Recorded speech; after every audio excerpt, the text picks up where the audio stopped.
नाजरीन, अमेरिका से एक बार फिर से पाकिस्तान के लिए ठंडी हवा का झोंका आया है। खबर आपको ये मिली होगी कि पाकिस्तान के ऊपर 19% का जो टैरिफ है वो आयद कर दिया गया। लेकिन असल कहानी ये नहीं है, असल कहानी कुछ और है। और वो कहानी ये है कि पाकिस्तान के ऊपर 19% का टैरिफ नहीं आयद किया गया।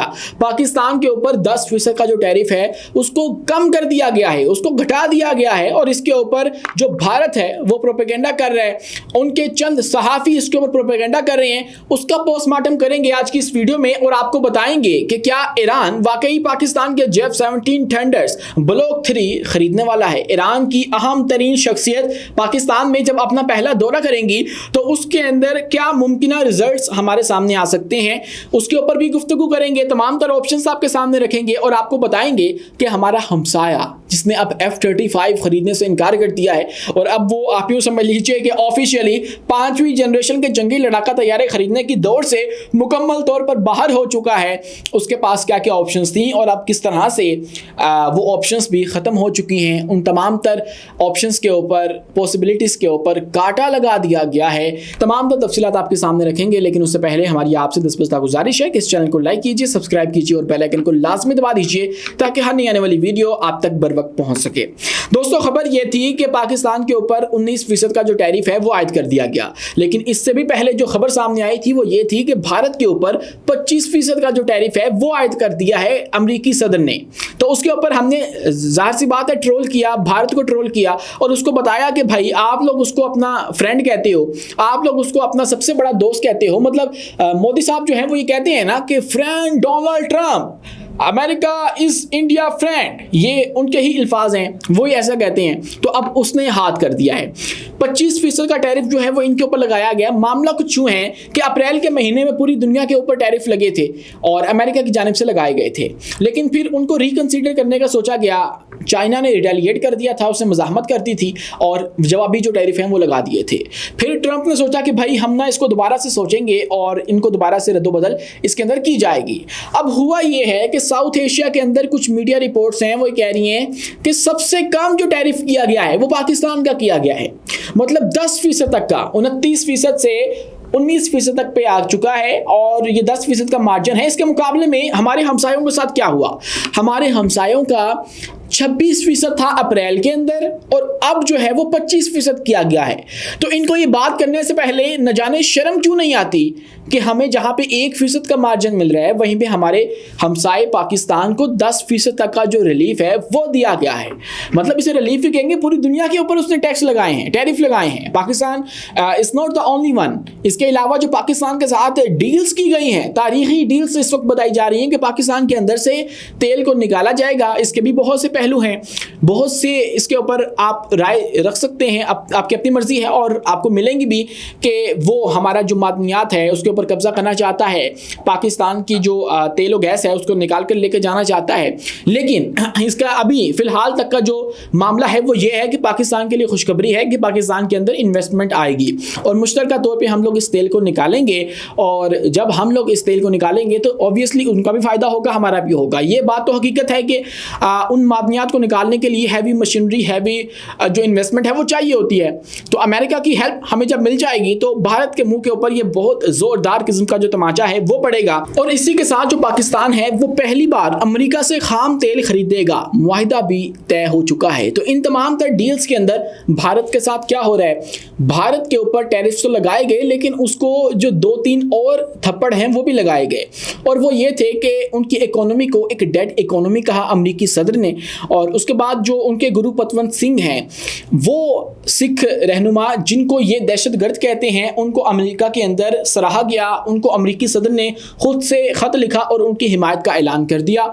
और उसके बाद आप यूँ कह लीजिए कि अमेरिका ने जो भारत के ऊपर ये टैक्स लगाया था ये एक और जो आप है ज़ोरदार तमाचा, इसको तसव्वुर करें तो गलत ना होगा।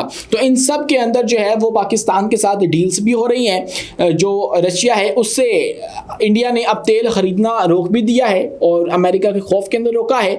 और एक और डेवलपमेंट भी हुई है, वो ये है कि F-35 5वीं जनरेशन का जंगी लड़ाका तैयारा जिसको अब खरीदने से इनकार कर दिया है। इंडिया ने इनकार कर दिया है अमेरिका को। लास्ट टाइम अमेरिका ने ज़बरदस्ती ये तैयारा मोदी को बेचने की कोशिश की थी, लेकिन अब हुआ ये है कि ब्लूमबर्ग की जानिब से ये बात सामने लाई गई है कि इंडियन गवर्नमेंट ने अमेरिका को ये इन्फॉर्म कर दिया है कि हम लोग आपके इस तैयारे के अंदर इंटरेस्टेड नहीं हैं। तो अब वो इंटरेस्टेड नहीं है तो उसका मतलब ये है कि इंडिया अब ऑफिशियली इस दौड़ के अंदर से बाहर हो चुका है। वो दौड़ जो कि पाकिस्तान अगले साल के स्टार्ट के अंदर या फिर उससे अगले साल के अंदर जीत लेगा, उसके अंदर इंडिया होगा ही नहीं। कैसे नहीं होगा? इंडिया के पास 2-3 ऑप्शंस थे, सुखोई 57 के और उसके बाद F-35 के, लेकिन अभी दोनों ही कैंसिल हो चुके हैं। F-35 वाला मामला आपको बता दिया कि एक मज़ाहमत करने की कोशिश की गई, एक आप यूँ कह लीजिए कि अलामती मज़ाहमत भारत की जानिब से कि हमने F-35 नहीं ख़रीदना भाई। लेकिन इसकी ये हकीकत भी अपनी जगह मौजूद है कि भारत इसको ख़रीद भी नहीं सकता है। ख़रीद भी लेगा तो इसको रखेगा कहाँ पे? इसके लिए तो एक लंबी प्रोडक्शन लाइन का आगाज़ जो है वो करना पड़ेगा। इसके लिए जो मैन्युफैक्चरिंग है, आप यूँ कह लीजिए कि इसकी जो मेंटेनेंस है उसके ऊपर बहुत ज़्यादा खर्चा आ जाएगा। तो इनकी अपनी एयरफोर्स से समझती है कि हमें इन तैयारों की अभी ज़रूरत नहीं है। आल दो ये दुनिया के बेहतरीन तैयारे हैं, लेकिन इंडियन एयरफोर्स इनको नहीं रख सकती, ना ही इनको अफोर्ड कर सकती है।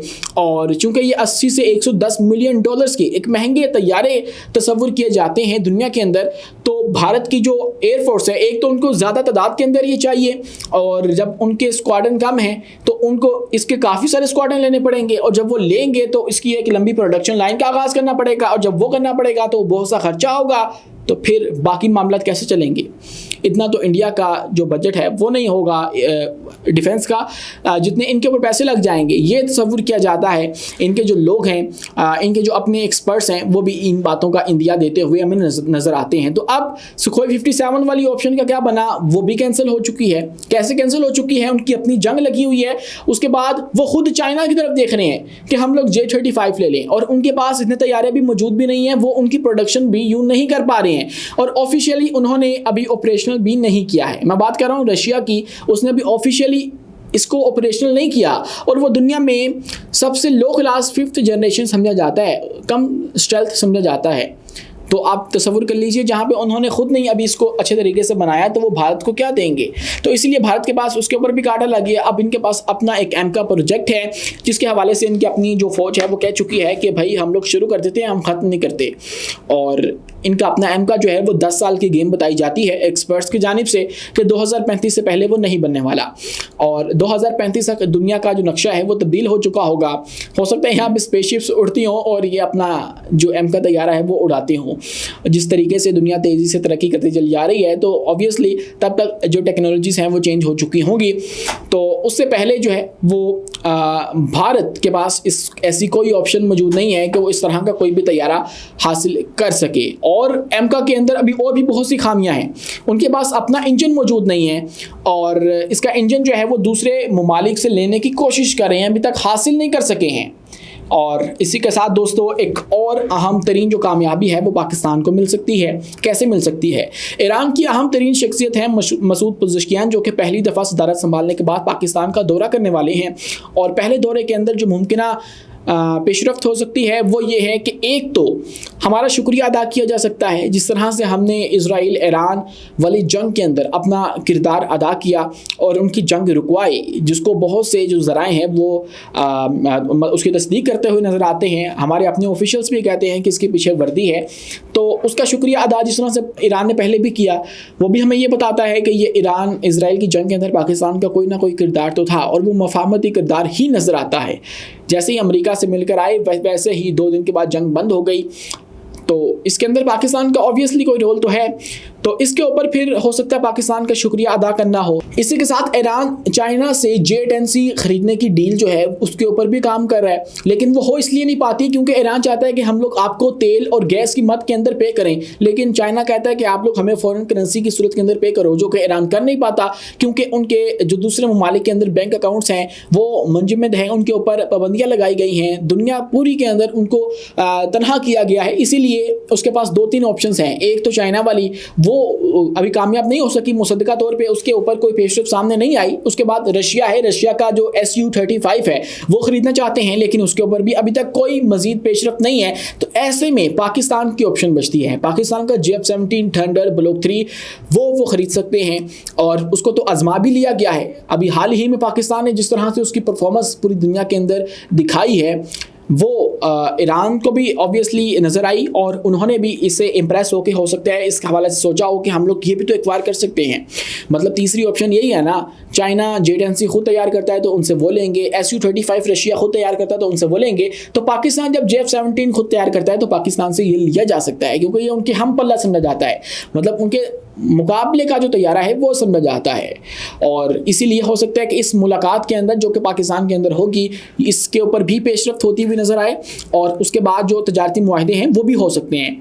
लास्ट टाइम जब इब्राहिम रईसी आए थे तो उनका शानदार इस्तकबाल करने के बाद जो तारीख़ी मुआहदे हैं, तजारती मुआहदे, वो पाकिस्तान ने ईरान के साथ किए थे, और जो कि बनते भी हैं। हमारा हमसाया मुल्क है, जो भी इख्तलाफात माजी में रहे वो रहे, लेकिन उसके बाद ये जगह अपनी जगह मौजूद है कि हम लोग बॉर्डर शेयर करते हैं, यहाँ से बहुत से जो तजारती मौके हैं वो पैदा हो सकते हैं ईरान के साथ। और जब वो पैदा हो जाएंगे तो पाकिस्तान के साथ जो है वो उनकी मज़ीद डील्स होने के जो चांसेस हैं वो भी बढ़ जाएंगे। आज के लिए इतना ही। अपने मेज़बान हूं मैं मुनीर को दीजिए इजाज़त, मिलते हैं अगली वीडियो में किसी नई मालूमात के साथ। शुक्रिया, अल्लाह हाफ़िज़।